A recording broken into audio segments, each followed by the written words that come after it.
please now, if you take off your hats and stand for the Pledge of Allegiance. I pledge allegiance Allegiance to the flag of the United States of America and to the republic for which it stands, one nation, under God, indivisible, with liberty and justice for all. Let me introduce our moderator, which should be Mayor Pete Peacock, Lipinski. The two candidates we have here are Mike Fricilone and Roche Darwish. And with that, I'll turn it over to Mayor Peacock to start the floor. Good evening, everybody. So the first thing I'm going to do is kind of walk us through the ground rules and also introduce Mr. Fricilone and Mr. Darwish. And thank you both for coming out tonight. I know the weather and the snow and everything else, we had everyone kind of sticking indoors these days for the last few days. I'm going to give you both 5 minutes for your opening remarks. I'll start with Mr. Fricilone, and then Mr. Darwish, and then we'll go the opposite direction for your closing comments. I'll give you 5 minutes for that, and then I'm going to ask you questions and give you 3 minutes each to answer them. It's not a debate, so we're not going to go back and forth. Give you each 3 minutes on each of the questions. I have a few questions, and then I am also taking questions from everyone here in the audience. Note cards are available. Just raise your hand, someone will bring them to you. You can write the questions on there, and then I'll ask those questions. With that, I will turn it over to you, Mike, for your opening comments. All right, thank you. I think I'll tell you a little bit about myself. I know a few people out there know me. Some don't. My name is Mike Fricilone. I was brought up in a middle-class family in Garfield Ridge, moved to Chicago Ridge, Orland Hills, and I currently reside in Homer. So I've lived in the district my entire life. Brought up by a tool and die maker, my Italian father and my Polish mother, a good combination. The first of 6 children in my family. And we grew up a typical middle-class life. Right now, I serve on the Will County Board as commissioner. I'm in my 3rd term as a commissioner of Will County Board. I'm currently the minority leader as chairman of the Finance Committee the past 4 years. Reduced the tax rate for our county for 4 years in a row. I also serve as the vice chairman of the National Association of Counties for the Finance Committee. I'll be going to Washington in a couple of weeks to serve on that committee. And as Will County minority leader, and I say minority, we lost the majority this past election, but we had a majority for the past 4 years. We worked on our finances, and I figured out a way for us to build a brand new facility for our police, for our sheriff's department. We're currently under construction on our new courthouse, it's 370,000 square foot courthouse. And we will be opening our new health department, which I'll talk about, I'm sure, as we answer some of these questions. That'll be opening over the next couple of months. We were able to build all those buildings and not raise a dime of taxes. Because as chairman of the Finance Committee, I thought it was my goal to find all the ways we could find, move the monies around so that we can afford these buildings, but make sure we don't have to institute any additional taxes. I decided to run for a couple of reasons. One, I think we need to change from the Democrat that we've had for the last 16 years and his father for the 20 years before that. And I do go way back, as Bill Lipinski was my park director when I was a little kid. But we also have a situation on the Republican side here that I wasn't happy about. Last time we only had one candidate run on the Republican side, and he is a Nazi. And he says he's a Nazi. He's the president of the American Nazi Party. He's a white supremacist. He's a racist. And he was the only candidate that ran for the Republican Party last time against Mr. Lipinski. And as I was running, we're putting precinct committeeman letters out saying, vote for Mike, don't vote for the Nazi. That's not good for anybody. And Dan and I have talked about it in the past, as when I go to lobby him in Congress in the past several years. We can't have that on either side of the aisle. So that was my first motivation. And secondly, I just think that what our administration doing right now is doing it right. I think we need more Republicans in the House so that he can get even more done. Thanks.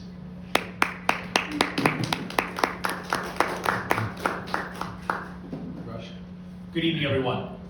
Thank you for this opportunity. My name is Roche Darwish, and I am running for U.S. Congress for Illinois District 3. When I look at the American flag, it means something very, very important to me and very special to me. Because for me, when I look at that flag, I think about my parents. My mom and dad came to this country in 1967, and they came to this country with only one thing in mind, and that's the American dream. They came to this country, which is not a Republican ideology or a Democratic ideology. The American dream is simple, and that's to make sure to come to this country, work hard, provide for your family, make sure you earn enough money for your kids to be in good health and get a good education, and you hope this leads to a good job. This American dream is still alive and well. But I'll be honest with you, I'm running for Congress because I'm also concerned. I'm concerned about the American dream. I think we have way too many politicians right now on both sides of the aisle that are not working for everyday Americans. They're not working for our soldiers. They're not working for our veterans for war, for the VFW, for many entities. They don't work for everyone. And that's why I'm taking the step to run for Congress. I am from the middle class, and I believe that we need the middle class to run for office to represent the middle class. I'm a small business owner. I own a photography video business in Chicago, and while I'm also a photography and video production owner, I also work as an activist in the southwest suburbs. I work with disenfranchised communities. The area I'm from in the southwest suburbs, me being an Arab American, we have a lot of people that are not engaged in the community. So what we try and do is we get them to vote. We need more people to be in our system, and we need to have more politicians that are out there to make sure that everyone is included. And I think that's once again the biggest problem we have right now in Washington, D.C. and all of local politics. My mission is very simple, to run for Congress to make sure that everyone has a voice. And when I say that, it's important that not only they have a voice, but to make sure that no matter who you are, black, white, rich, or poor, that you are part of the system. Too many politicians right now are too focused on taking money from special interest groups and PACs. This is a huge problem because any issue that matters to us, for the everyday people, we notice things aren't getting done. And the reason why things aren't getting done is because special interest groups and PACs are paying politicians every day. That has to stop. And the only way that's going to stop is to make sure that we have, again, people who are everyday people from the middle class that have no filter and have no affiliations but one responsibility, and that's to serve this country. And when I say serve this country, I mean serve everyday people. And one of the most important things that we cannot forget about is to make sure that all families have equal access to jobs. And one of my main missions and one of my core concepts that I want to bring as your next congressman is to have an economic development council here in Illinois' 3rd District. This is going to be a job center for all people to come in, and if they are struggling to find work or if they don't have the right kind of job that's working for them or paying the bills, they can come to this job center and we will put them in jobs that pay $20 and up. Now, these jobs are out there. They're out there with the unions.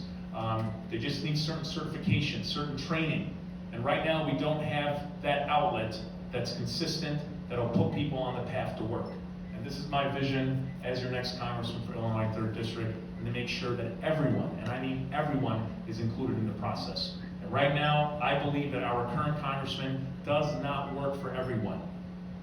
It's a must that we make sure that if we are a real America, a true America, that everybody feels that they're part of the system, and that no matter what service you're offering, it's not about who's going to vote for me, it's not about who donates to my campaign, it's to make sure that my duty as an American is to make sure all Americans are included, and that makes a stronger America as well. Thank you. Thank you for your comments. So I have two questions that have been given to me. If anyone else could, if you have a question you'd like to ask, please raise your hand, and they will give you a note card, and you can fill it out. So before I ask my first question that I have for you, is one of the things that I want to say is that the reason I'm here, and some of you heard me speak last night, is that as a veteran, one of the reasons that as a Desert Storm Southern Watch veteran that we were treated well is because Vietnam veterans were treated so poorly. And America has a capacity to learn from its mistakes, and they did. But the way our Vietnam veterans were sorry, I'm buzzing myself. The way our Vietnam veterans were treated when they came back, it is and still a stain on American history. It was a national embarrassment, and the fact that our troops were exposed to Agent Orange, and I've heard the stories of people, and I'm sure some of you know these stories of them stirring 55-gallon drums with their arms right in the drum. Those types of things, because the risks either weren't known or weren't told, the proper precautions weren't taken, and that obviously that has a huge impact on our Vietnam vets, has a huge impact still today, and still today there are those that are not, they're not being taken care of. Boots on the ground status was given in early 1990s to those people who were in Vietnam, but it was not given to those who served in other places like Laos and Cambodia or the Blue Water Navy, and they were exposed as well. And so we need to make sure that that's put in place. So the first question I have for both of you, and Rush, I'll start with you. What commitment to our veterans will you make to provide care and assistance for veterans exposed to Agent Orange and other herbicides, regardless of where they served? Yeah, I mean, when I opened up, when I said, when I think about that flag, I think about my parents. There's a reason why so many people come to this country, Mr. Mayor. They come to this country because it is a land of opportunity, and we must understand that the reason why it's a land of opportunity because of the soldiers who put their life on the line to fight for us. This is why we're in this position today, and I'm not naive. I am the son of immigrant parents, but I would not be sitting here, right now, running for U.S. Congressman if it weren't for the people who sacrificed for us. So my answer is this: we have to make sure to provide for all soldiers who fought in war. And when it comes to Agent Orange, I can only go by my information, my knowledge based on this, is that if you believe that we have to take care of all our soldiers who sacrificed their lives for the country, and the ones who are now back here who are fortunate enough to survive and be here, we have to provide for them. We have to make sure that we allocate funds and aids to support them. I know that there's people who question of whether, how do we figure out, who was contracted by it or not. And the reality is this might be difficult, but when it comes to boots in the ground, we've got to provide for our soldiers. We've got to make sure that we have and allocate as much resources as possible. And as your next congressman, if any bill comes down my way, I will always make sure to support this and make sure that the funds are needed to treat and make sure to support as much as humanly possible. Thank you. Mike? First, let me thank you all for your service. I wasn't fortunate to serve in the military, but I heard many stories from my dad. He served in World War II, so did my father-in-law. He was lucky enough to go on the honor flight several years before he passed. It was a real honor for him. But first thing I have to say is, I think that our current president gets it. I think he understands the veterans, and I think his main goal is to do everything he can for the veterans. Passing the Mission Act, I think, helped. I'd like to see the implementation go a little faster. I know it's going to take about 2 years before everybody's included, but I'd like to see that move forward. And in regards to the boots to the ground, on the ground, especially Thailand, first the government has to admit 100% what they did over there. I talk every day to my partner at work, and he was in Vietnam, suffers from the effects of Agent Orange, and he really said that he didn't even have the ability or the thought process about it, because the government really didn't seek him out and say, you were in this area, you were part of this, until a friend of his, who was a little bit better at navigating the internet, was able to show him, look, here's the maps that show who was affected and when they were affected, And he goes, well, I was there, and I was there then. It was only then that he was able to go and get help for his toxic problems. So I think the government needs to do even a better job of notifying. I know he is not of the internet generation. Gene's 75 years old, so it was a little more difficult for him. I'm sure it's getting better now. And you know, just like I have to ask my daughter sometimes something about the internet, we may have to get help with that. But I do think the government has to do a better job of notifying the people that were in the particular areas that had the issues, to let them know, come and get help. They know you were there, they know where you were at, they should be able to give more notice to you. So I think that's one of the key issues. But I as well, I support our president 100% and everything that he's doing for the veterans, why I want to get to that house and help him do even more. Thank you. Thank you for your comments. Now, I did receive a couple of questions. I'm going to let you know right now, I'm not going to ask questions about non-veteran related issues like this one. Would you have voted to impeach the president? I'm not going to ask those questions. So I encourage you to still only have 2 questions related to veterans. And I'm also not going to ask questions. I'm also not going to ask questions that are going to basically lead the candidates to attack one another. That's not what this is about.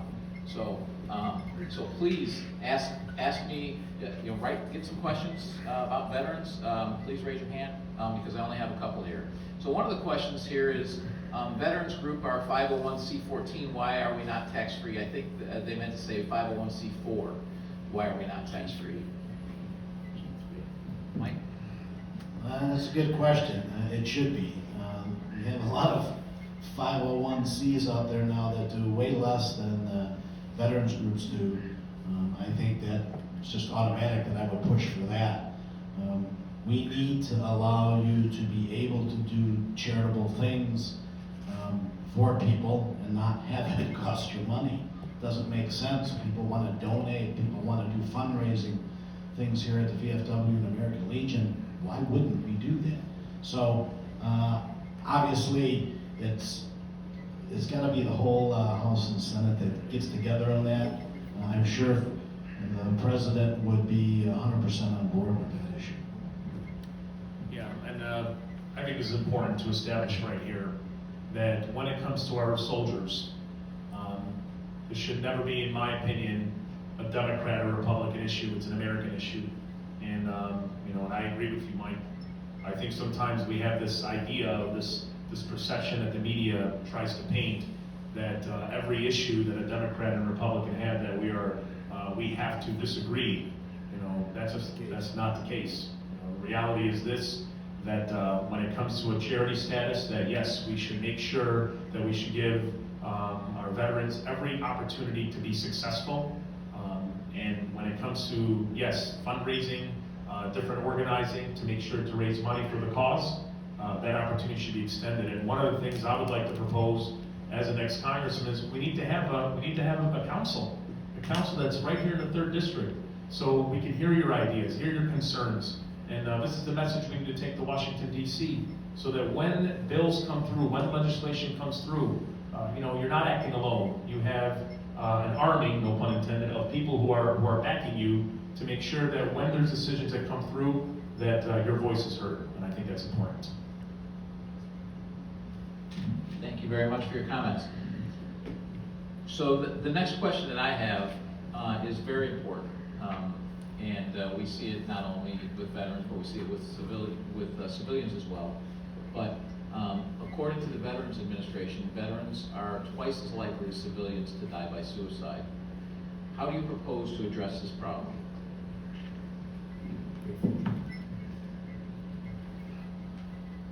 Number one, we need to have the services available to acknowledge that this is a huge problem, which I think already it's been out for a long time. It was something that was like under the table. Now it is out.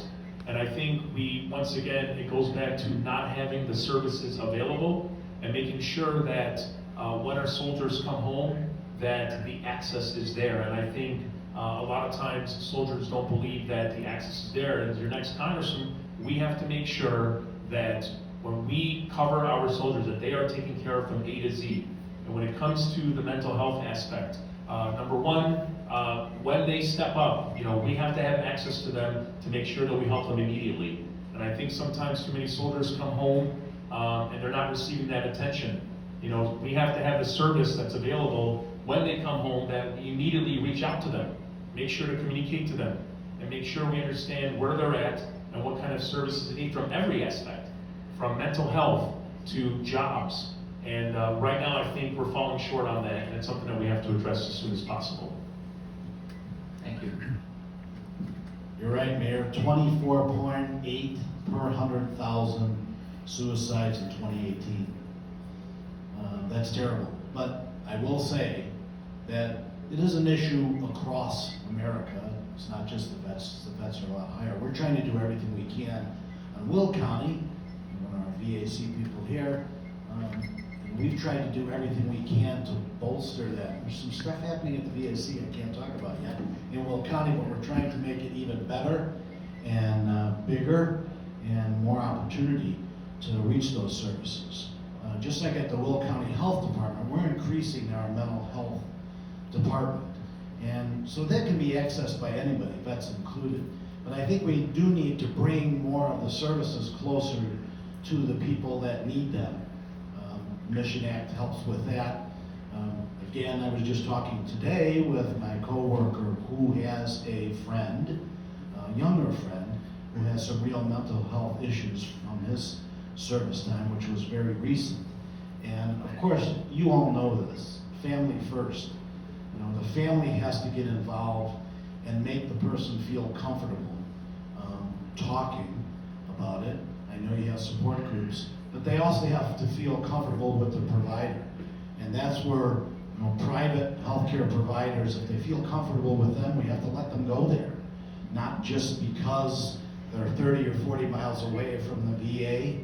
They have to be able to get service when they need it, as fast as they need it.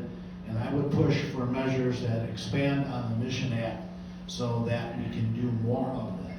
Allow the individual, as soon as he feels an issue, to be able to access care close and quickly. Thank you. One of the questions from the audience: if elected, what actions would you take to acknowledge, identify, and end veterans' homelessness? It's another issue that we had in Will County. I think we're doing some studies right now on homelessness throughout Will County, not just vets. But I think our vet numbers are going to come in really good, that our homelessness has gone way down in the last several years. It's a matter of just being out there and identifying who is there, and I think it starts on the local level. The federal government, what they can do, they can't get out on the street every day. It does come down to local. So what they can do is create grants for the different programs that the counties and the cities and the municipalities provide, so that they can help them get feet on the street to find out where the homeless are at, what services they need, and get them into the appropriate services that they do need. So I think it's more about grant programs to get to the local level, and then they can access the VA services. But until you find out where they're at and what issues they have, which means feet on the street, you can't really help with the situation. I agree with Mike on that, but I want to add something and take it more from a foreign policy perspective. I think we also have to acknowledge that America is flawed in one area. We are too engaged with other nations, and we tend to give too much of our money to a lot of countries that don't need it. We end up giving them military aid and various aids that we could be using for our soldiers to expand on all these services. And this is something for me as your next congressman, what I'm hoping for is that we need to be very careful with any legislation that passes my way. My focus is to make sure that we keep dollars in federal aid here in the United States and be really careful with supporting other countries and their wars that's not ours. Thank you. One of the questions from the audience, and I would encourage you to bring me some more, is could we consolidate veterans groups to have a better manpower for more results locally?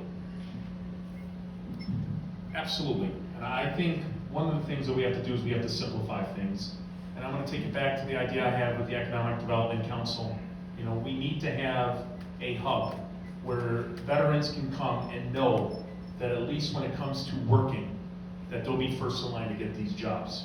And I think this is the key. This is how we'll be able to simplify things. There's a lot of things that we can offer, but I still believe when it's all said and done, people want to work. And we have too many soldiers who come home that I talk to where they don't have the right access to jobs and they don't have access to training. And I think this is where we need to communicate with different groups and let them know as a starting point that one, that they're going to be first in line when there's jobs that are out there, first in line when it comes to training, and first in line when it comes to the benefits. So I think this is where a congressman can really play a critical role with bringing in these coalitions, consolidating them if need be, and making sure that there's an open line of communication. And I think this is critical, and I don't think we have enough politicians that are doing that. I hope I get that opportunity to do that. I will say consolidation is a difficult thing that the state is trying to do and should do more of. It's very difficult. We have tried some of that at the county level, and our best efforts at this point is we're trying to co-locate services. Our VAC and our Workforce Investment Group are next to each other. So we're not having a veteran travel all over the county to look for services and to get employment help. So I think we need to do more of that and encourage that through grant programs again from the federal government. Because again, some of those services come through states, some come through counties and localities. So it is going to be hard to make all of those work together. But we can make grants available that suggest you have a better chance of getting the grant if you start co-locating the services, so that we make it easier for the vet to get all of the services in one location rather than having to run around the whole county. Thank you. Another question from the audience is, does the GI Bill do enough to prepare vets for life after the military?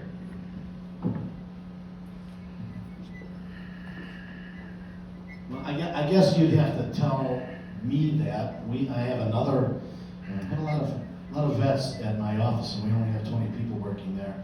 My assistant's son just got back from his 4 years with the Marines. He's going to be accessing the GI Bill for his education now. He's only 24, I think, so he went right out of high school. And he seems to be pretty pleased with all of the opportunities he has for educational opportunities. But I think what would be good is if we start doing a little bit more surveying of the vets to see what are the services that you're feeling you're deficient in and what services are good. But again, I would be for improving any service we can. You know, right now in a lot of our elections, a lot of people are talking about giving free education, free. As far as I'm concerned, anything we give to a vet isn't free, they earned it. So I think it's time we start looking at what additional service you have. I know you have legislative initiatives. We need to work more on those legislative initiatives to get you more of what you feel you need, because only you can tell us what it is that you need. We can't tell you, and we shouldn't tell you. And I think many times in the past, administrations have done that. They've decided what's best for you. You know what's best for you. You need to tell us so that we can make it happen. We definitely need to do more with the GI Bill, and I think, and I want to be honest, you know, I can't say I know every aspect of the GI Bill I know is for education. However, I do believe that we have to make sure that the GI Bill offers more than just if somebody wants to do a 4-year college. We should offer, or if they want to do union training, we should offer it if they want to do trade school. We just want to make sure that there's as many opportunities as possible, that when our soldiers come home, that they have the best access to work that is possible, along with the opportunity to go to school. And more importantly, I think some of the things that we're talking about, me and Mike are on the same page, is that everything comes down to communications.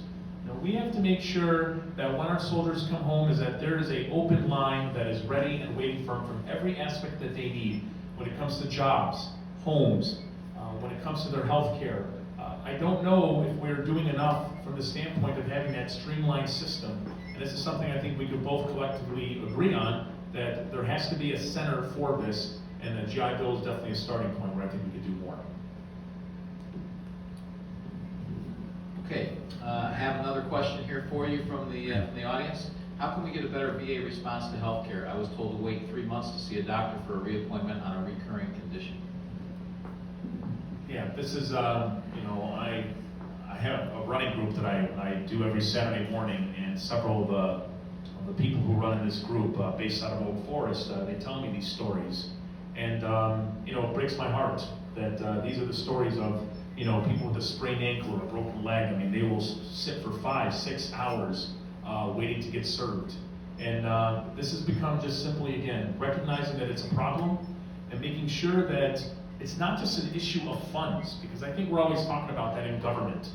We're going to put funds here, we're going to do grants here. What about just respect? We need to make sure that the VA system is efficient and that we are making sure that all the resources are available, that these things don't happen anymore. And I do believe that Congress can play a role. We need to make sure that we are communicating with the VA hospitals, not just in the 3rd District, but all over the country, to make sure that when our soldiers need help or need service or have a medical situation, that the resources are there for them. This should be a starting point, to say the least. Before we talk about, what kind of healthcare plan Mike believes in, a healthcare plan I believe in, I think ultimately this is not a Republican or Democrat issue. This is about making sure that our soldiers are taken care of, and it begins again with recognizing that we have to have better service. So when a soldier comes to a VA hospital, they're served immediately with no question, and the best service is available to them. Well, this is where I think the Mission Act is going to help, and I know it's going to take 2 years for total implementation. Right now, if you serve 2001 till now, you're eligible on the Mission Act. I think this summer is when it goes into effect for people before 1975 service, and then it's going to be a full another 2 years before those that served between 75 and 2001 become eligible with the Mission Act. And I think we need to speed that up. There may be some roadblocks to that, but I think we need to speed that up, because I think that will help with these issues of wait times. I mean, number one, the Mission Act speaks right to that. If the wait time is too long, you can go to a private care provider. Again, if you're in that right era of service.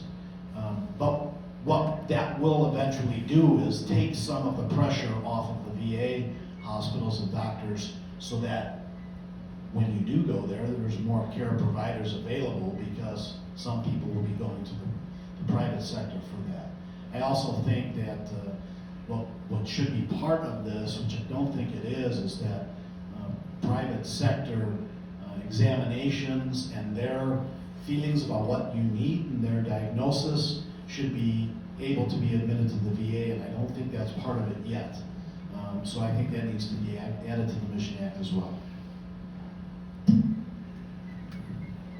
Thank you. So a question that I have, and I'll give you a little backstory first, is when I left the military, I was, basically I got my hour or two and out the door you go. Now it's a 4-day transitioning out of the military, but the 4 days is primarily spent on how to apply for this benefit, how to apply for this giveaway, how to apply for that giveaway, and I would agree that understanding what your VA benefits are important, but the goal seems to be to take 25-year-olds and make them dependent, as opposed to transitioning them into the workforce. So what are your ideas for how to help our military transition into the workforce, as opposed to transition into another class of assisted citizens? Well, that's good to know that, Keith, that's what they're doing right now, because you're right, that's wrong. We have to give people the information as to where they can get help if they need help, but if they don't need the help, we don't want them applying for everything that's out there. Like I said, workforce investment to me is one of the keys. If you get people a decent job to start, everything else starts falling into place. So we should put, as part of that package, a full battery of whether it's tests or interviews as to what that individual wants to go to, and help them get that service so that they can understand what opportunities are out there. Fortunately for my friend's son, he kind of knew what he wanted to do when he got out. He just had to figure out how to access the GI Bill to be able to pay for it, but he knew what he wanted to do. But we all know, especially from all of our kids over the years, a lot of them don't know what they want to do, even if they aren't vets. So we do need to, I think, establish, even if it's 2 days of the 4 days, here are the opportunities that are out there, here's the places to go for opportunities, what kind of career are you interested in? I think that should be a big component of that exit interview, if you want to call it that. I know you've heard me talk about it.